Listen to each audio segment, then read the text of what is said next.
Né à Florence à la fin du XVIe siècle sous la plume de compositeurs de génie tels Monteverdi, l'opéra se répandit rapidement dans toute l'Italie. Ainsi son Orfeo, dérivé du madrigal, est-il considéré comme l'un des premiers opéras. Avec le San Carlo de Naples et la Fenice de Venise, la Scala de Milan fut l'un des hauts lieux de la création lyrique italienne et de son évolution au fil des siècles, grâce notamment à Verdi qui y fit jouer ses œuvres. La Finta Pazza de Strozzi fut le premier opéra italien présenté en France avec un succès immédiat. Et l'on notera que la tragédie lyrique à la française fut le fait d'un autre Italien de génie, Jean-Baptiste Lully.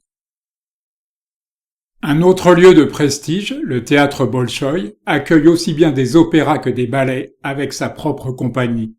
Mais nous verrons que l'opéra s'entend ici dans tous les sens du terme.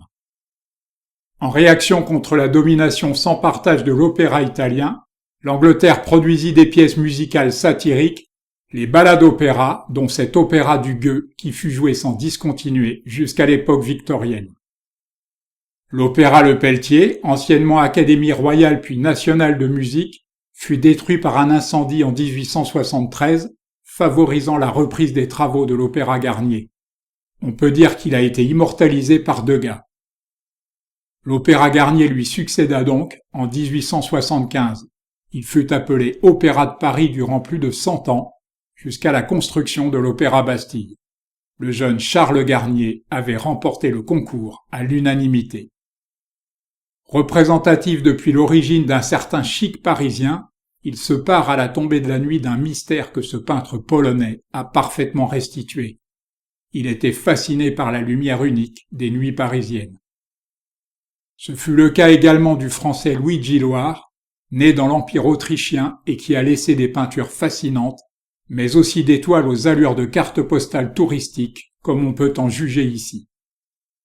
Jean Béraud a représenté l'extérieur et l'intérieur de l'Opéra de Paris avec un talent sous-estimé. Considéré comme frivole, il est bien plus profond qu'on ne l'a dit, prouvant que certains confondent la proie et l'ombre. Cet artiste fut repéré par Isidore Pils alors qu'il œuvrait comme peintre en bâtiment. Le prenant sous son aile, Pils lui confia la décoration intérieure puis les plafonds du grand escalier du Palais Garnier. Le père de ce petit maître napolitain était scénographe et décorateur de théâtre, aussi ne s'étonnera-t-on pas de son intérêt pour les spectacles vus du public. Il fit l'essentiel de sa carrière à Paris. Ce peintre belge, dont l'œuvre évoque souvent celle de Vuillard, admettait plutôt une influence venue de Toulouse-Lautrec et Degas. La découverte de Theo van Rysselberghe l'orienta vers le pointillisme. Ce peintre est fameux en Allemagne pour ses scènes inspirées des opéras de Richard Wagner. C'est en 1889 que le fils du compositeur lui avait passé commande de toiles illustrant les livrets de son géniteur. Degas eut la dent dure avec cet artiste dont il fut pourtant proche. Ce jeune homme vole de nos propres ailes, asséna-t-il méchamment, à propos d'une danseuse exposée par Forain aux Indépendants.